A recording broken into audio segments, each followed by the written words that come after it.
Hi, my name is Jeremy Oliver, and it's possible that some of you might already be aware of me. For over the last 40 years, I've been a wine critic since the publication of my first book in 1984. It was called Thirst for Knowledge. Prior to that, I was studying agricultural science at Melbourne University and winemaking at Roseworthy College. In fact, I wrote the book while I was studying winemaking. And during my university, I met and worked with my first boss and my first mentor in wine.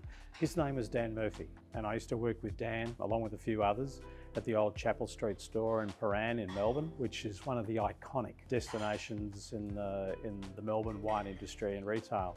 Dan taught me a lot of what I've held dear over the last 4 decades about wine. And it was indeed while I was working one Christmas at Dan Murphy's that I met Henry Blofeld, the very, very famous BBC cricket commentator, who hooked me up with his publisher, who got me my first book published. So Henry Blofeld is one of the reasons I'm, standing here talking to you now. So since that time, I've published another 29 books. During that period, I've been very, very fortunate, learned from some of the greatest names in the wine world, and including the legendary English wine writers, Michael Broadbent, Hugh Johnson, Cyril Ray, who wrote the very first wine book that I bought. And also, one of the things that has really helped shape my understanding of wine is the fact that for quite a long period, Len Evans spent a lot of time teaching me wine from his perspective. Len was a great character, but I'll never ever be able to thank him enough for what I've learned from his very, very honest and sharp assessment of wine.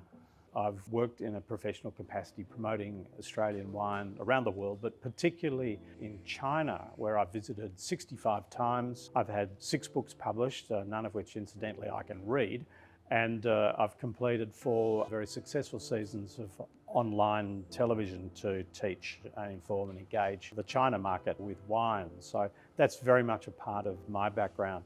And these days, I've created the wine platform Oliver's Wines. And Oliver's Wines is a very serious attempt to totally reinvent and reinterpret what online wine information and retail actually represents. And we've done that through the creation of some very, very amazing technology that enables our system to recommend to users what wines they should be drinking as if I was personally doing it myself. So that is what we're doing. It really, the platform itself is the culmination of everything I've ever learned in the last 40 plus years, learning about wine, wine communications, wine technology and so forth. So if you like the next part of my journey as a wine critic and presenter, if you're interested in joining me on this journey, please send me an email using the email address on the screen that follows this or below this screen. I do look forward to hearing from you, and thank you for watching.